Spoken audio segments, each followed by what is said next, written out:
Kamu dengar kata redenominasi. Kamu dengar 100.000 akan dipotong 3 nolnya. Jadi 100 rupiah. Apa reaksi pertamamu? Coba jujur. Kamu panik. Otakmu langsung bekerja liar. Kamu langsung menghitung sisa tabunganmu di rekening. Kamu takut uangmu hilang. Kamu takut nilainya tiba-tiba berkurang. Kamu curiga ini adalah akal-akalan pemerintah untuk merampok uangmu secara diam-diam. Kamu takut kamu yang sudah berjuang setengah mati cari uang, mendadak jadi miskin hanya gara-gara 3 nol itu dipotong. Ini adalah kepanikan level permukaan. Sekarang, sadarlah.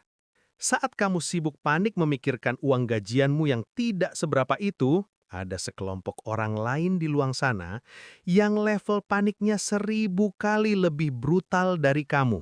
Kita akan sebut mereka tikus-tikus sistem, para koruptor, para mafia proyek, para pelaku underground ekonomi yang selama ini berpesta pora di kegelapan. Mereka bukan panik uangnya berkurang nilainya. Tidak. Mereka panik karena tumpukan uang tunai miliaran, bahkan triliunan yang mereka sembunyikan di bawah kasur, yang mereka tanam di belakang tembok rumah, yang mereka jejalkan di dalam vas bunga antik.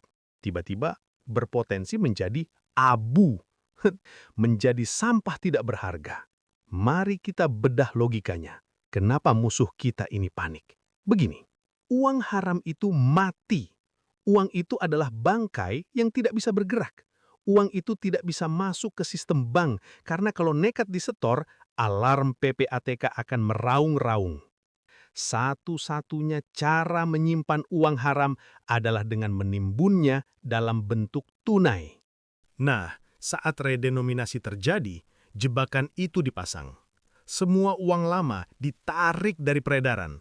Mereka, si tikus sistem, dipaksa menukarkan tumpukan uang bangkai mereka dengan uang baru. Bayangkan skenarionya. Kamu, seorang koruptor, tiba-tiba harus berjalan ke bank membawa 5 koper besar berisi 50 miliar rupiah uang tunai pecahan 100.000 rupiah. Apa menurutmu kamu akan dilayani dengan senyuman? Tidak. Kamu akan diterkam oleh petugas pajak, polisi, dan kejaksaan di detik yang sama. Mereka terjebak. Skenario kiamat mereka cuma 2. Biarkan uang itu hangus membusuk tidak berlaku, atau maju ke bank dan tertangkap basah. Karena mereka terjebak, satu-satunya cara mereka untuk selamat adalah memastikan redenominasi gagal. Tapi mereka tidak sebodoh itu. Mereka tidak mungkin teriak di depan publik, "Tolong, jangan redenominasi, nanti uang korupsi saya hangus." Tidak, mereka cerdas. Mereka membayar orang lain untuk bicara. Mereka mendanai pakar. Mereka menyewa profesor. Mereka membisiki ahli ekonomi untuk menyebarkan jebakan logika dan racun ketakutan di media. Dan apa senjata utama mereka?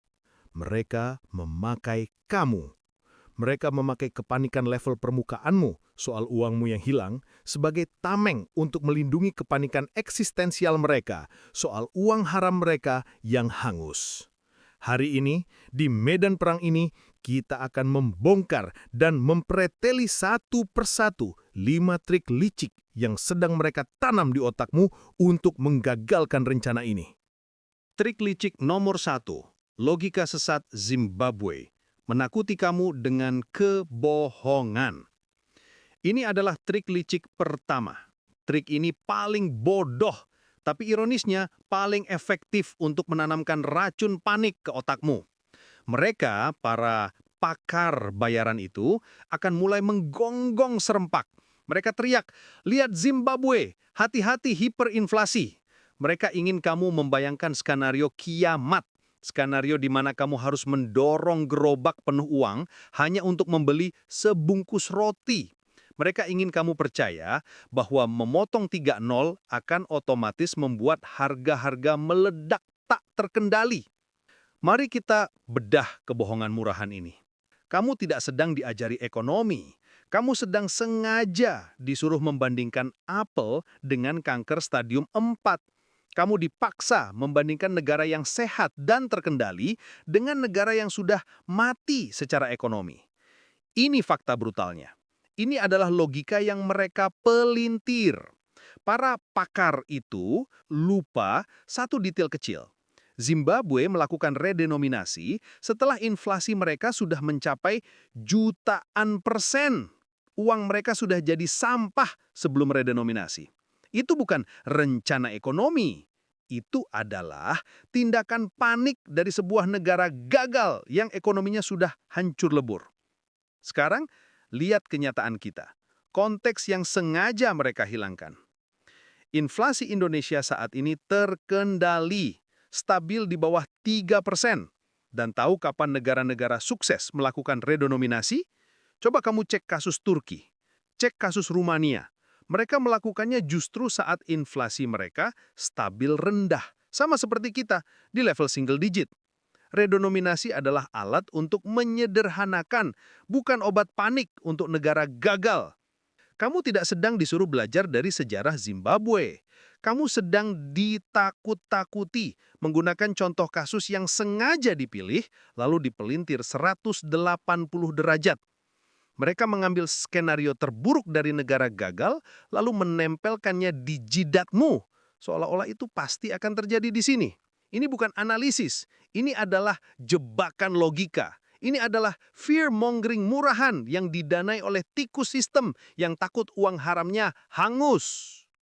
Trik licik nomor 2. Alibi rakyat bingung. Mereka pikir logika kamu bodoh. Sekarang, trik licik kedua. Ini adalah jurus di mana musuh kita tiba-tiba berganti kostum.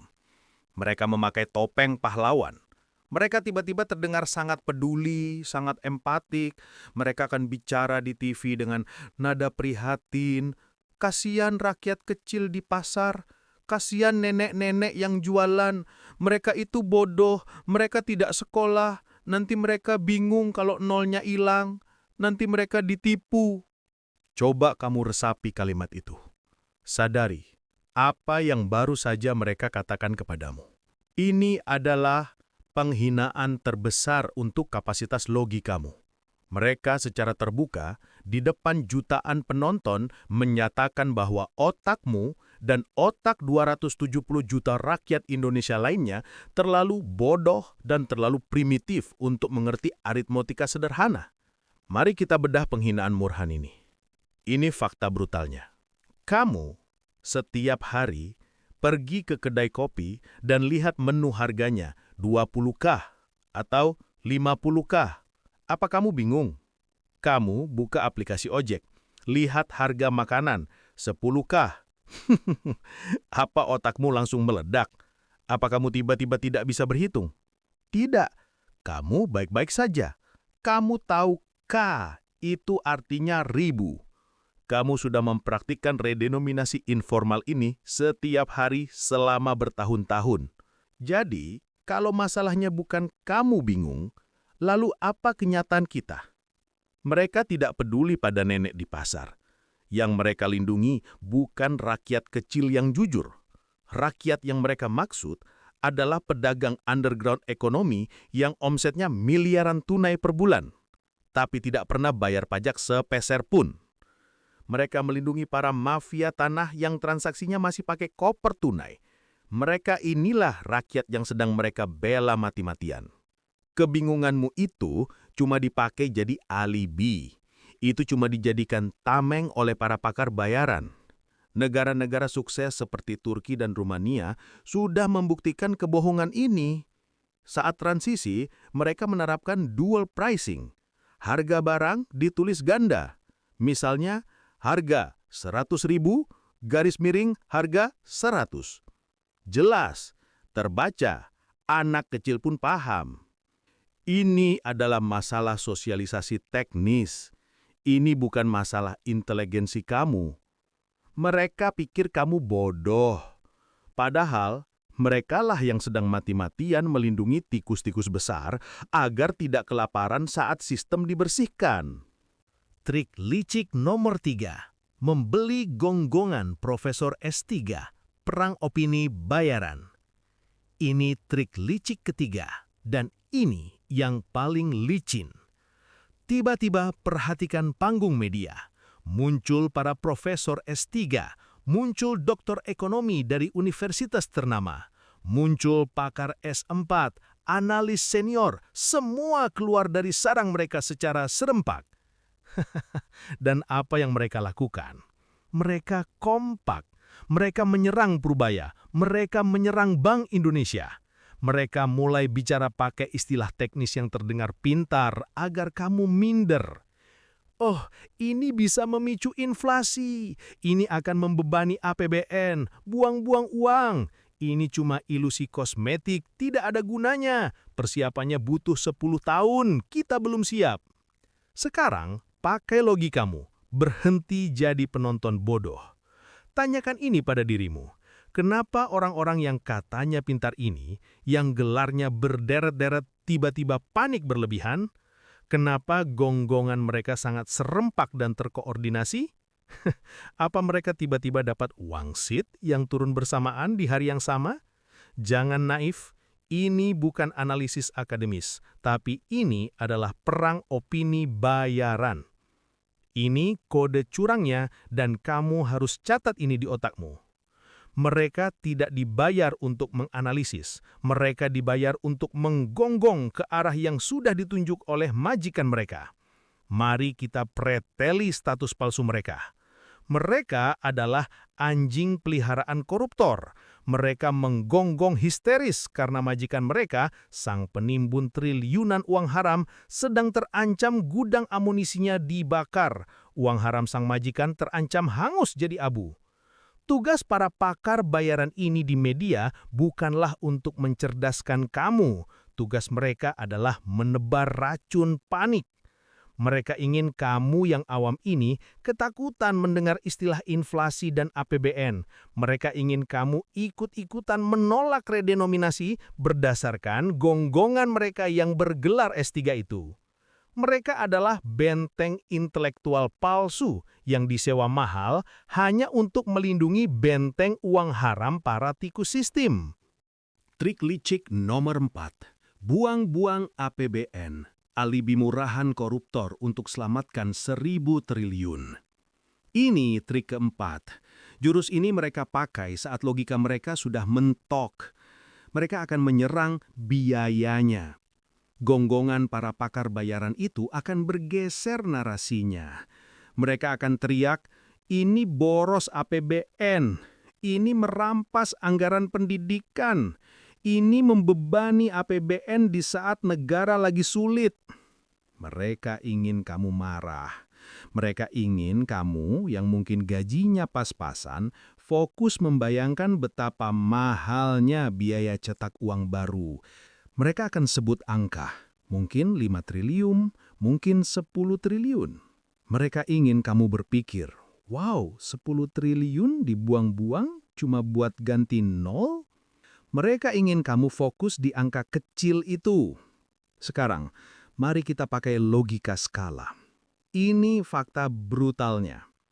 Saat mereka sibuk menyuruhmu melihat biaya 10 triliun, mereka sengaja lupa bilang, atau lebih tepatnya menyembunyikan fakta bahwa ada ribuan triliun uang korupsi, uang haram, dan uang shadow economy yang saat ini terpendam di bawah tanah.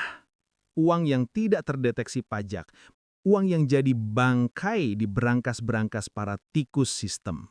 Lihat perbandingannya. Mereka menyuruhmu ribut soal 10 triliun agar kamu lupa ada 1.000 triliun lebih yang sedang mereka sembunyikan. Ini kenyataan kita.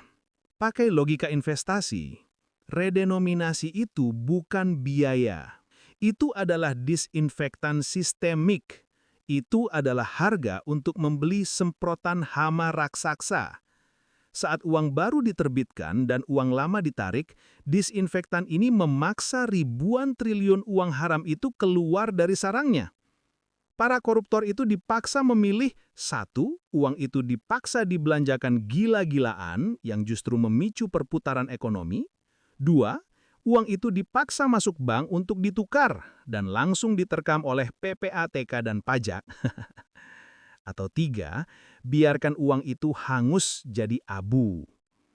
Kamu sedang ditipu mentah-mentah. Kamu sedang diadu domba dengan APBN.